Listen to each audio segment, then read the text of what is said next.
Bharatiya Janata party के नेता, उनके विधायक वहां जा सकते हैं, वहां से बयान जारी कर सकते हैं, पर विपक्ष को नहीं जाने देंगे। जाना कल है, रात ही में पुलिस हाउस अरेस्ट कर ले रही है। ऐसा लग रहा है कि कौन सा बड़ा हम लोग वहां जाकर के पोल जान लेंगे। दंगा कराने का पुराना इतिहास रहा है योगी आदित्यनाथ का। धर्म के नाम पर अपनी रोटी सेकने का काम कर रहे हैं और ये सिर्फ और सिर्फ हिंदू मुस्लिम के ऊपर चुनाव बना रहे हैं। रोकना तो इसलिए चाहते हैं, क्या कहते हैं कि हर जगह हिंदू मुस्लिम का मुद्दा ला रहे हैं, इसलिए कि कोई आवाज़ ना उठा सके। कि बिहार से जितना दूर संभल उससे थोड़ी दूर पे मणिपुर भी है, गिरिराज जी उस पर क्यों नहीं बोलते हैं? संभल पर नहीं थम रहा है दंगल।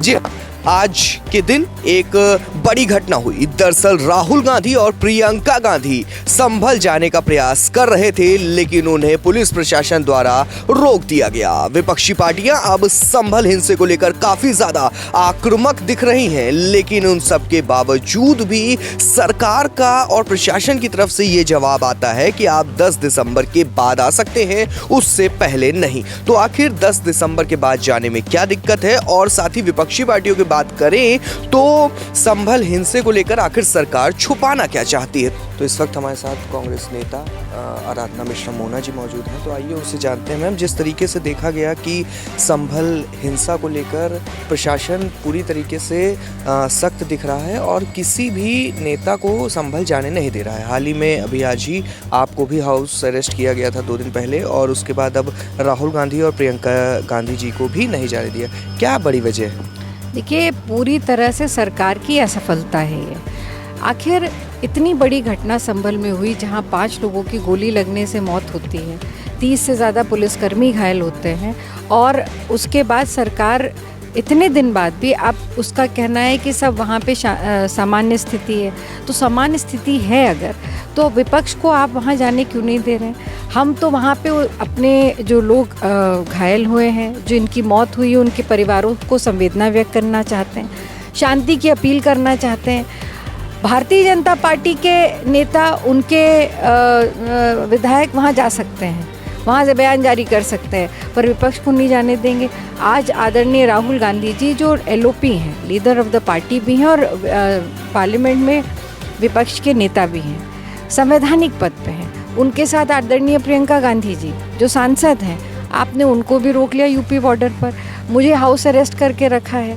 तो ये किस तरह की अराजकता है? क्या गुंडागर्दी है? क्या छुपाना चाहती है सरकार? सरकार को इसका जवाब देना पड़ेगा। पर ये मैं कहना चाहती हूँ कि हम संभल जाएंगे, वहाँ परिवारों से मिलेंगे, अपनी संवेदनाएं व्यक्त करेंगे, उनसे पूछेंगे कि वो क्या चाहते हैं, हम उनके साथ खड़े हैं।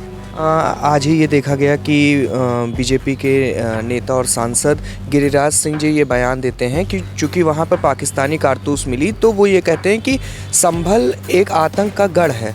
तो इस बयान को आप कैसे देखती हैं? देखिए, वो बिहार की राजनीति में समझें उसको, वो बेहतर होगा। दूसरी तरफ में मुझे दुख होता है कि बिहार से जितना दूर संभल उतनी उससे थोड़ी दूर पे मणिपुर भी है, गिरिराज जी उस पर क्यों नहीं बोलते हैं? उनके आंसू मणिपुर के में हो रहे विभत्स घटनाओं को, जिस तरह से महिलाओं का बलात्कार हो रहा है, पूरा मणिपुर जल रहा है, 1 वर्ष से ज़्यादा हो गया, पर उस पर उनके आंसू नहीं गिरते हैं। आज जिस तरह से आगे थोड़ा बढ़ जाइए, बांग्लादेश में जिस तरह से हिंदुओं की इसके साथ अत्याचार हो रहा है, धर्मगुरुओं को अरेस्ट किया जा रहा है, पर कैसी विदेश नीति है हमारी कि हम वहाँ पर अपने भाइयों की रक्षा नहीं कर पा रहे हैं? उस पर गिरिराज जी नहीं बोलते हैं। मुझे तो बहराइच की घटना हुई, मैं आईना दिखाना चाहती हूँ कि इसी उत्तर प्रदेश में जब बहराइच में इसी तरह की सांप्रदायिक हिंसा भड़की, उसका सच क्या था? भारतीय जनता पार्टी के वहाँ के मौजूदा विधायक ने अपने ही पार्टी के लोगों के खिलाफ FIR लिखाई और कहा FIR में कि मैं इनको रोक रहा था, पर इन्होंने लोगों को हिंसक बनाया। तो ये सच है, और सच जितनी जल्दी जान ले उतना बेहतर होगा। देखिए, भारतीय जनता पार्टी लगातार अब हिंसा कराना चाहती है इस पूरे प्रदेश में।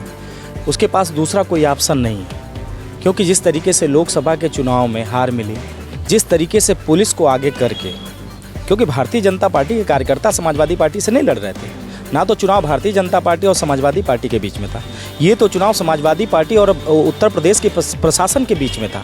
इतना जल्दी सर्वे, इतना जल्दी प्रशासन का जागना, कोर्ट के नियम को, कोर्ट के आदेश को इतना जल्दी मानना, ये कहीं ना कहीं अपने आप में सवालिया निशान खड़ा करता है। दंगा कराने का पुराना इतिहास रहा है योगी आदित्यनाथ का, ये आप उठाकर देख लीजिए। ये दंगा ही कराते थे, इनके पास मुख्यमंत्री के करने के लिए कोई काम उम नहीं है। अब भारतीय जनता पार्टी के पास दंगा कराने के अलावा कोई और दूसरा रास्ता नहीं है कि वो चुनाव में किसी तरीके से समाजवादी पार्टी के मुकाबला कर सके। चलिए, जिस तरीके से देखा गया कि संविधान को लेकर के इस समय काफ़ी बातें हो रही हैं, संविधान की किताब को लेकर के काफ़ी बातें हो रही हैं। आज भी राहुल गांधी संविधान की किताब लिए दिखाई पड़े और उन्होंने एक बार फिर से संविधान को खतरे में बताया। कितना सही मानते हैं? देखिए, बिल्कुल ठीक बात है ये, क्योंकि ये देश संविधान से चलता है। हमें आज़ादी के बाद अगर कुछ मिला तो वो संविधान मिला, उस संविधान के अंदर हमें अधिकार मिला, उस अधिकार से ही ये देश चलता है। जब वर्शिप एक्ट है उसमें कह दिया गया है, नियम बता दिया गया है कि अयोध्या के बाद कोई ऐसा मसला नहीं आएगा। सर्वे कराओ, सर्वे आपने एक बार कर लिया, बार बार सर्वे करना यानी कहीं ना कहीं आपकी मानसिकता दर्शाती है। और जिस तरीके से वहाँ प्रशासन का रवैया रहा है, प्रशासन खुद भारतीय जनता पार्टी के एजेंट और कार्यकर्ता के रूप में काम कर रही थी, जिसकी वजह से दंगा भड़का। और मेरी मांग है, मैं आपके माध्यम से मांग करता हूँ कि वहाँ के लोगों को न्याय मिलना चाहिए। जिस तरीके से प्रशासन ने गोली मारी है, जिस तरीके से प्रशासन ने हत्या की है, पहले प्रशासनिक लोगों पर हत्या का मुकदमा चलना चाहिए और साथ ही साथ इन अधिकारियों को जेल में बंद करना चाहिए। अगर प्रशासन ये कह रहा है कि जो भी वहाँ आना चाहता है 10 दिसंबर के बाद आ सकता है, क्या दिक्कत है उसमें? दिक्कत ये है, क्या कहते हैं, प्रशासन अपनी नाकामियों को छुपा रहा है। जो उपचुनाव में धांधलेबाजी करी है इन्होंने, उपचुनाव तो इन्होंने पुलिस के और प्रशासन के दम पे जीता हुआ है, तो ये छुपाना चाह रहे हैं अपनी नाकामियों को। हमने किस तरीके से अधिकारियों को आए करके और प्रत्याशियों को हराया। ठीक है, लेकिन उपचुनाव का संभल हिंसा से क्या कनेक्शन कि जो नेताओं को वहाँ जाने से रोका जा रहा है? रोकना तो इसलिए चाहते हैं, क्या कहते हैं, कि हर जगह हिंदू मुस्लिम का मुद्दा ला रहे हैं, इसलिए कि कोई आवाज़ ना उठा सके। हमारे प्रदेश में जो गंगा जमुनी तहजीब से जो एक दूसरे के साथ भाई का जो रिश्ता था, उस रिश्ते को कहीं ना कहीं ये बीजेपी धूमिल करना चाहती है और ये अपनी एक मिसाल साबित करना चाहती है। दंगाई मिसाल है जो बीजेपी की, वो उसे दिखाना चाहती है। और शिक्षा को, रोजगारों के मुद्दों को दबाने के लिए वो इस तरह की जो अराजकता जो बीजेपी कर रही है, वो उन्हें सिर्फ और सिर्फ छुपाने की कोशिश कर रहे हैं। क्या आपको लगता है कि उत्तर प्रदेश में संभल हिंसा को लेकर समाजवादी पार्टी के मुकाबले कांग्रेस ज़्यादा आक्रामक है? देखिए, जो भी देश में विपक्ष पार्टी हैं, अगर सरकार कहीं गलत कर रही है, कहीं देश के संविधान को जलाने के लिए, देश के लोकतंत्र को जलाने के लिए काम कर रही है, तो ये योगी सरकार है। और जो आपने बात किया है, विपक्ष में जो भी लीडर्स हैं, अगर सरकार गलत करिए तो आवाज़ उठाने के लिए वो संकल्पित हैं। अभी आप देखिए, कुछ महीने पहले बहराइच में दंगे कराए सरकार ने, आज संभल में करा रहे हैं। इस तरह से वो प्रदेश के विभिन्न ज़िलों में कहीं ना कहीं धर्म के नाम पर अपनी रोटी सेकने का काम कर रहे हैं। लेकिन विपक्ष को जाने देना चाहिए, विपक्ष को जो रोकने का काम है, इससे ये साबित है कि ये सरकार बहुत बड़ा जो है देश के संविधान के साथ खिलवाड़ करने का काम कर रही है। कहीं ना कहीं इतना ज़्यादा फोर्स लगा दे रहे हैं, जैसे लग रहा पार्लियामेंट का बॉर्डर का फोर्स हो ये। तो ये सरकार, इससे तय होता है कि चाहे वो विपक्ष के नेता राहुल जी हों या समाजवादी पार्टी प्रमुख माननीय अखिलेश यादव जी हों। अभी देखिए, प्रतिनिधिमंडल जो भेजने का काम किए थे, जाना कल है, रात ही में पुलिस हाउस अरेस्ट कर ले रही है। ऐसा लग रहा है कि कौन सा बड़ा हम लोग वहां जाकर के पोल जान लेंगे। एक महत्वपूर्ण सवाल, बीजेपी के नेता गिरिराज सिंह जी कहते हैं कि वहां पर चूंकि पाकिस्तानी कारतूस मिली, तो संभल का पाकिस्तानी कनेक्शन है। एक उत्तर प्रदेश और भारत के लिए इतना बड़ा बयान देना कितना आप सही मानते हैं? ये बयान बिल्कुल गलत, सरासर गलत है। अगर ये इस कारतूस को संभल का कनेक्शन पाकिस्तान से बताते हैं, तो सबसे पहले जो RDX का हमला हुआ था, वो किसका संबंध था इनका? उस समय जम्मू कश्मीर के अंदर भाजपा शासित शासन चल रहा था। तो इस चीज़ को आप बताइए, वहाँ के जो राज्यपाल थे सत्यपाल सिंह मलिक ने कई बार मुद्दा उठाया, लेकिन उनकी आवाज़ को दबा दिया गया। क्यों दबाया गया? क्योंकि वो सच्चाई जानते थे।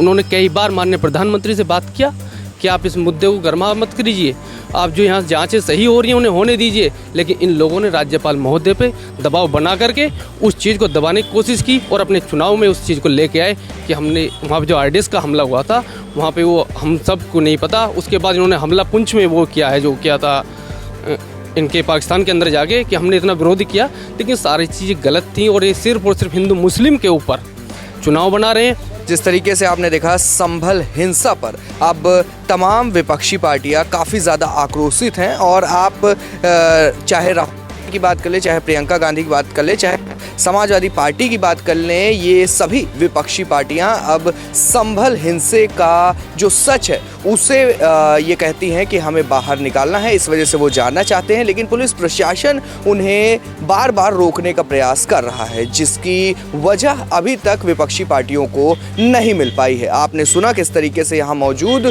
कुछ लोगों ने, कार्यकर्ताओं ने इस पर ये खास तौर से उंगली उठाई है सीधे सीधे सरकार पर कि सरकार, पहली बात तो उपचुनाव और दूसरी बात जो संभल हिंसा हुई जो खुद भाजपा ने करवाई है उसे छिपाने का प्रयास किया जा रहा है। कैमरा पर्सन अंबर शुक्ला के साथ उत्कर्ष सिंह, लखनऊ।